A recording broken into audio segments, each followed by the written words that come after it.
All right, welcome to round number 2. Hand is kind of slow, kind of clunky when we're blinded to match up, but I think I'm going to keep it anyway. Early push into some reasonable threes. It just doesn't really seem like a mulligan to me, but it's certainly not proactive, which I do like a lot of my hands to be. We don't have any kind of 2-mana threat, for example, but can't have every hand be perfect, and I think this is borderline just on the side of keep. If we're in a mirror here, we like lose our fatal push and our opponent goes Dark Confidant on the play, this game's gonna get away from us quickly. But fortunately, no Inquisition. I kind of want to just play Swamp here, but it's like a little more telling on average. I think we'll just wait. Well, if we make it to these Bloodbraid Elves and we are in the mirror, then we might be okay. No. Not a mirror. Looks like some burn action, most likely.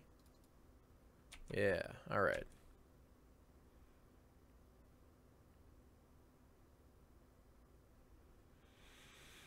So we're at effective 16 here. We'll get Blood Crypt tapped this turn unless our opponent forces us to Fatal Push this turn. If I do have to Fatal Push this turn, I will actually get a basic Swamp and then kind of hope for the best for these red cards, I think. I don't think getting Blood Crypt here would be very, very good for me overall. We do have to find a 4th land to get to these Bloodbraid Elves anyway. So... but hopefully nothing I need to push this turn. Although, I kind of need something to push this turn. If my opponent's hand's all burn spells, no creatures, that's not going to be great for me.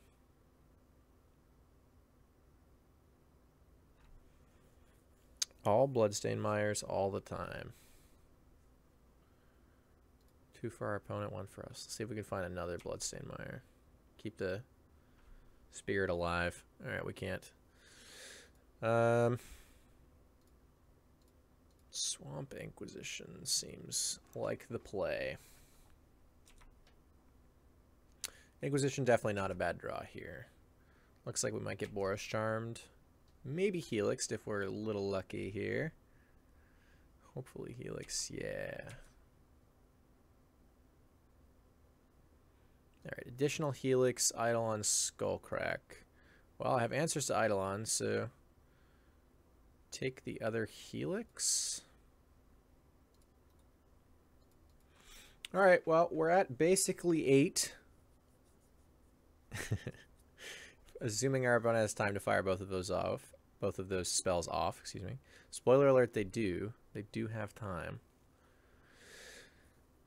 Alright, there's the mountain. It's funny that they obviously know we have a removal spell, but they're still willing to wait on this. They might have drawn a spell. Otherwise, I'm not convinced they would be willing to wait. Kolaghan's Command does get a little bit worse here, but I do, if the longer I wait, that is. But I do need to sequence this so that we can Bloodbraid Elf next turn. And honestly, I'm glad to have drawn a land that doesn't cause us any damage here. Oh no, the mystery card was Boros Charm. That's a good draw.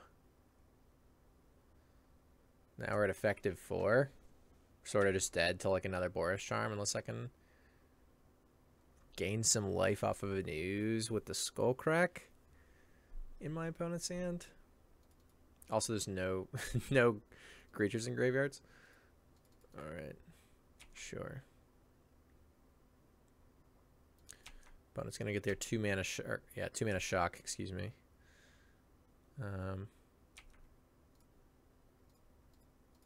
We will comply. Don't want to take damage off of whatever I cascade into, obviously.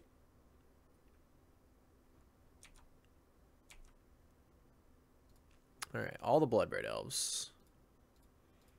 Red, green, whatever else. See what we hit. Maybe Inquisition. That would be great. Tarmogoyf's fine. Definitely need to be putting on pressure, but Probably still in a pretty bad way here. Unlikely to die this turn, but also just don't have the tools to kill my opponent this turn.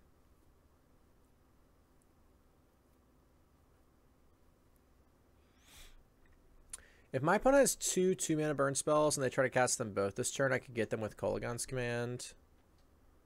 But those are pretty specific parameters. Could I Bloodbraid into anything relevant though? That's the question. If my opponent has Searing Blaze, Bloodbraid is relevant.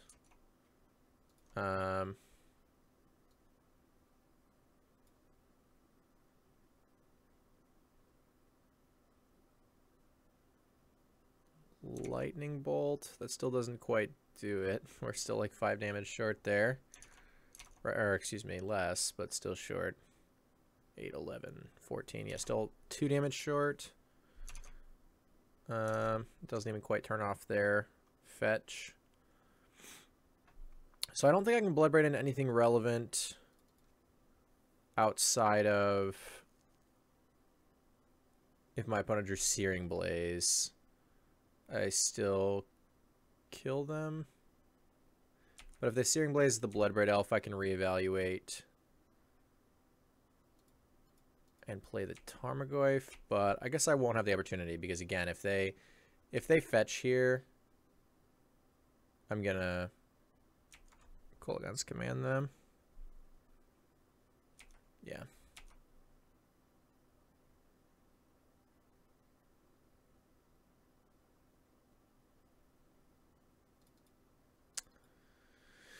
Yep, they did not make that mistake. Lightning Helix is also a little annoying, but with additional Bloodbraid Elf, it doesn't really matter. If they fetch here, all right. No. Wisely do not fetch for a variety of reasons. Okay, we can actually deal with that one, so we're not dead. Might as well have them attack, I guess. So I guess we got it. It's close, though. If they had drawn Burn Spell instead of Goblin Guide, would have just died. I can guarantee you I'm not using this this fetch land.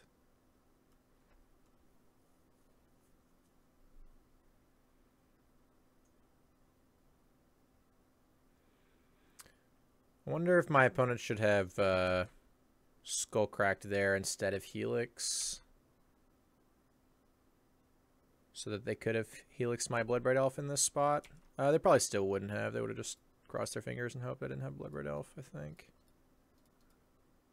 Oops.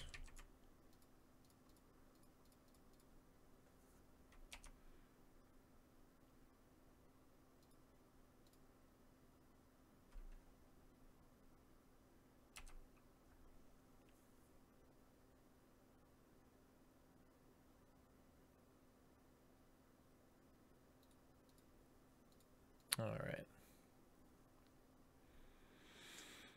Able to close that one out barely at 1 life. All right, Finks and Brutality definitely coming in. Anger and Fulminator aren't the absolute worst, but certainly not cards I'm excited about.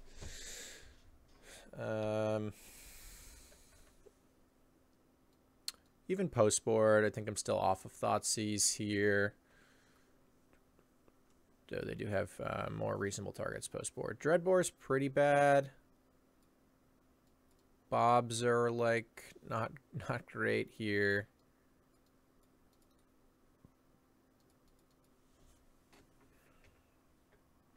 Dreadbore's probably better than Dark Confidant. Last Hope's also pretty bad. I don't know, maybe recurring like Finks is a thing, but that seems kind of ambitious, shall we say. Maybe Thoughtseize is to actually stay in. I just don't think I want these Bobs at all. Which puts me on like potentially Thoughtseizes and Dreadbore still. And then like 1 Anger, which I'm not even very excited about, which can come in handy occasionally, but is going to be bad overall. K-Command is also just, like, not something I'm very interested in. I wonder if these are fine. I doubt it. Yeah, I'm definitely not siding at the Thoughtseizes with the way our board looks right now. I could cut a Kolaghan's Command for the second Anger. I'm not really interested in doing that. Again, Fulminators to, like, go after their white sources is okay, but not really something I want to be a primary plan either. I think I might just try it like this. I mean, like, Pulse is also not very good. I mean, we have, like, a lot of bad 3s still in, which is not really how I want to be against Burn, but this hand's great. Hopefully my opponent has creatures and we'll be able to capitalize. Not the start I had hoped. Terminate. Also a little bit clunky here. The fetch is going to be weird, right? Because we sort of want Overgrown Tomb, but we sort of want Stomping Ground. I think I'm going to prioritize this Liliana over this Terminate, because I'm probably just going to pitch this Terminate to a Brutality right now. But it's just on the no creatures situation. Or sandbagging it till I'm... Well, no, they would have cast it on turn 1 if they had one.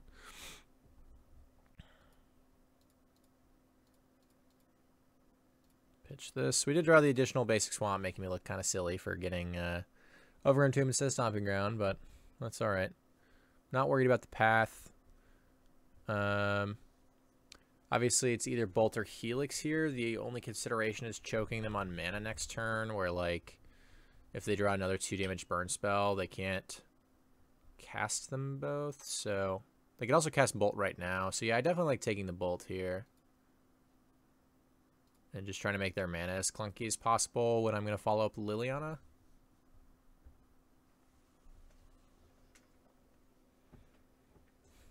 Good thing we weren't on the Fulm plan this game. One has three red-white lands.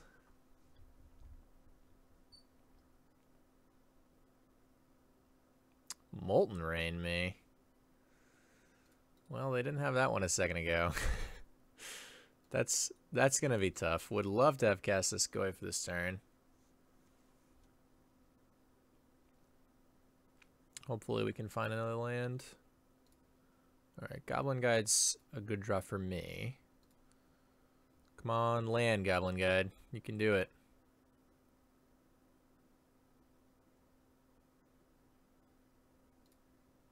Sweet. Not the land I wanted, but that's okay. I asked for land. I can't be picky now. Okay. Sure. Hopefully my opponent doesn't top deck like another Molten Rain. That would be a little concerning. All right, perfect.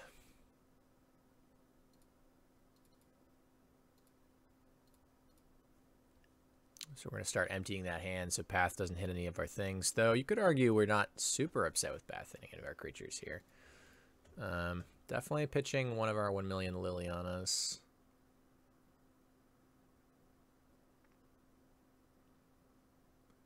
Helix me. So we got the Path out of their hand. We did it.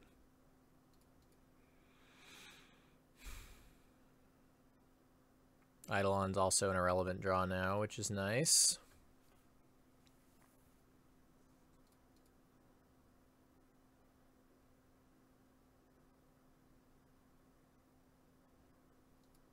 Skullcrack. Pretty sure I get Tarmogoyf going first.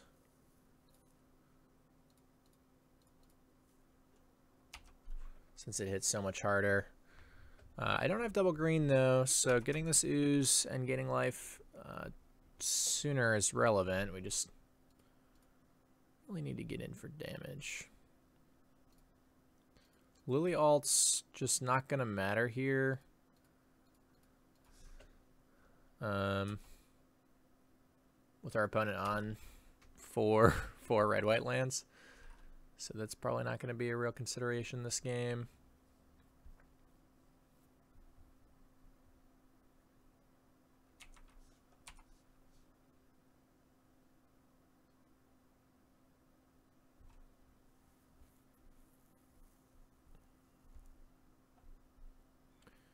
Probably just pitch this Kolaghan's Command.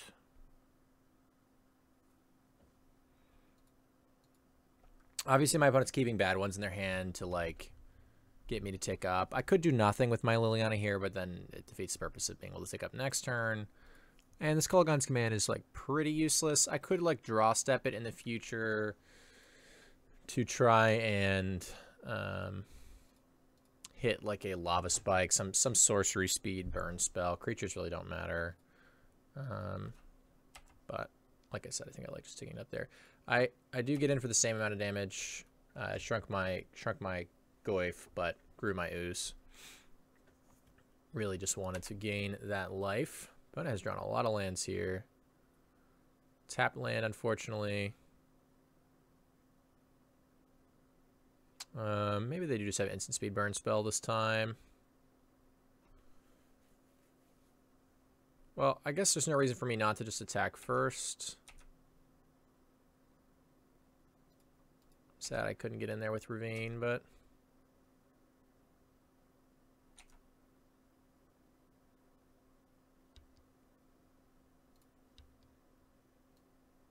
Deflecting Palm.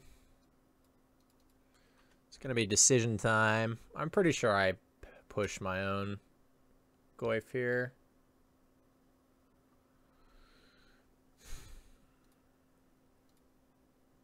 With the Raging Ravine being able to be animated next turn. Deflecting Palm obviously pretty punishing for not ticking up, but not a big deal here. Opponent's still facing down 2 lethal threats next turn with just 1 draw. I'm at 9. It really shouldn't matter. So I think we still would do it the same way again. Even if we explicitly expected Deflecting Palm that turn. All right, see you in the next round in just a moment.